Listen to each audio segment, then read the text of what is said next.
Hello, everyone.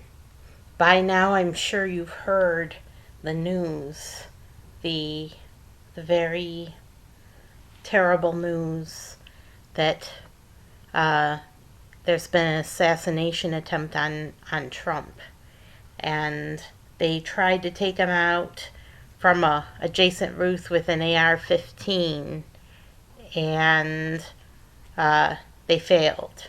They failed. The bullet grazed Trump's ear. It came very close, very, very close to ending his life, but it was a little bit off, and it grazed his ear. But the in the surrounding area, one of the Trump supporters was killed, and two of them were critically injured, so they could still die. We don't know. And the shooter is dead. The active shooter is dead now. He's dead. So he won't be bothering anyone anymore. But his name is Thomas Matthew Crooks. Thomas Matthew Crooks is the villain that in this scenario, and he tried to kill Trump at one of his rallies. Tried to kill Trump at one of his rallies, and Trump was triumphant. He left the stage with his right fist in the air, and he wouldn't even get into his motorcade. He was still standing up and raising his fist, and they had to shove him in. The Secret Service guys shoved him in there, and they kept him safe, but he didn't get to have his moment of glory for too long. Trump, he's always such a tough guy. Nothing scares him, and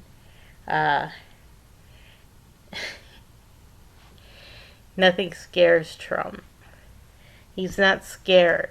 He's not scared of anything because, well, could be a psychological condition I won't discuss, but they say that psychopaths have no fear. But I'm not saying that Trump is a psychopath. I'm just saying that that's something he has in common with psychopath, is that he has no fear. But he got down on the ground quickly. He knew the drill. He knew what to do. He got down when he felt the bullet graze his ear. He got down on the ground really quick, and then from a neighboring roof, the snipers, the anti-sniper team took out the gunman. It killed him from a neighboring roof. And it makes me suspicious. Why was it set up with a roof that was uninspected and unattended during this rally? It's very suspicious, isn't it? It's almost like somebody was trying to make an attempt on Trump's life other than just the shooter. Why was the security so low? Why was this unsecured roof within range of Trump? And how did the shooter get up there? How did the shooter get up there on that roof and get up there with his AR-15 rifle? How did he plan it out? We still don't know. It's a mystery, but we know that he got the AR-15 from his father. It was a present from his dad. And his dad had bought it legally, and then he gave it to his son, which is called straw purchasing.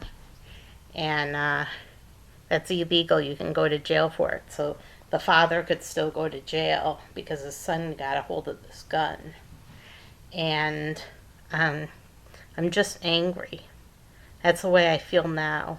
I was shocked at the time, but now I feel mad. I feel mad at not just the kid that did this, but also the society that created him. Mad at the society that created him.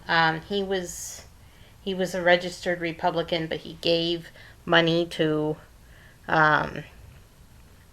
move on or whatever it is. In 2021, he gave money to to the Democratic super PAC. So it was doubtful what his his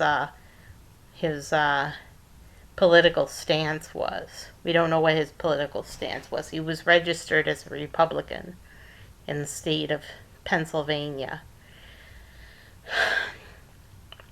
I'm telling you, we don't know why he did this. We don't know why, but people are going to think that it was because of Biden saying that democracy will die if Trump goes into the White House. This rhetoric that Trump will end democracy as we know it if he gets into the White House. And Trump didn't end democracy in his first term. Was he just on his best behavior so he could have a second term?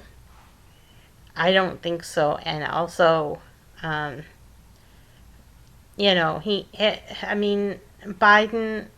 was very harsh. He said it would be the end of democracy, if the end of democracy as we know it, if Trump gets into the White House. That kind of rhetoric is the sort of thing that motivates people like this. They hear something like this on TV, and it motivates them, and they hop in the car with their father's gun and drive 43 miles to a rather remote area where the rally is being held. And that's when they try to take out Trump. I'm just mad. I'm so mad. And I just can't tell you. I know other people feel mad like I do at the society that created this kid. And maybe even a little mad at Biden for egging him on, possibly.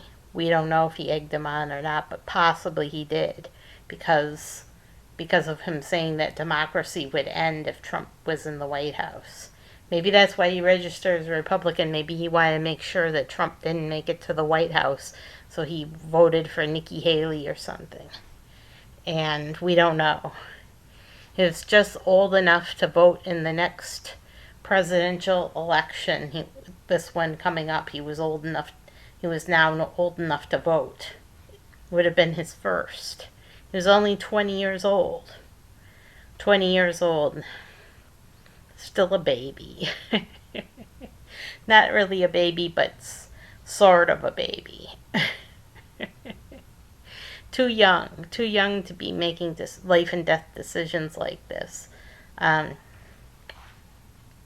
Was sad and so painful to watch. So painful to watch the blood dripping down Trump's face. I thought at first he had been grazed by a couple of bullets and that they had wrapped around his head somehow.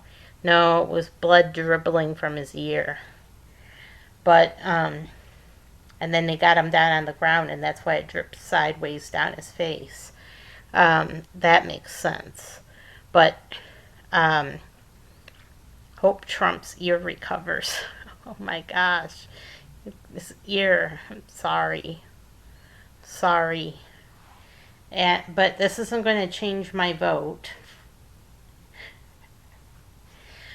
Trump is still Trump, and we can trust him. We can take him at his word that he isn't safe in the White House because he said that he would bomb Russia and bomb China.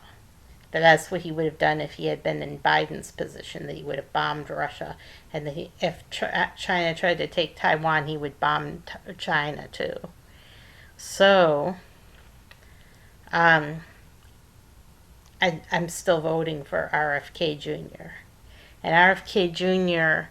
was very moved by this event because his father died of assassination. RFK Jr.'s father died of assassination, and his uncle died of assassination. So both his father and his uncle died of assassination, the two brothers.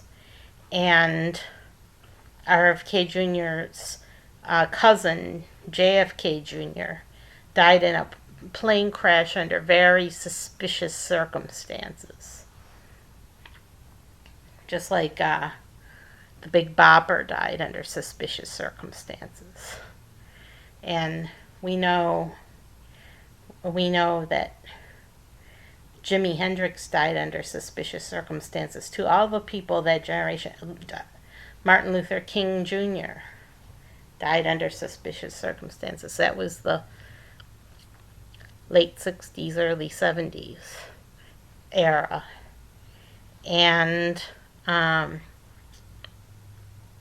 not late 60s, I guess it was the early 60s. The early 60s into the 70s was the era of assassinations. We know about all the people that died. All the people that died were the leaders of that generation. And now the leaders of this generation are under threat. Trump is under threat, but also Biden is in danger too. And I hate to tell you this, but it's just common sense. It's just common sense. It's just something I know based upon common sense that Biden is in danger now. He's in danger from all of Trump's supporters and all of Trump's followers. There's got to be at least one gun nut in Trump's vanguard that, I mean, he's got to be on strict security now. Biden's got to be under the strictest security. He can't dash off to Detroit and make a speech and have people cheering and clapping for him in an auditorium, because it's just not safe. It's not safe anymore for Biden to be out and about. And it's really not safe for Trump either, but it's more so not safe for Biden. And there will be copycats and there will be people wanting revenge. And it's just scary. It's a scary world we're living in. I'm telling you right now, it's scary. And I don't know what to tell you. I don't know what to say except we as the United States will never surrender. We'll never surrender, and we'll never give up. We'll never give up our country. And as far as who's going to end democracy as we know it, probably neither one, but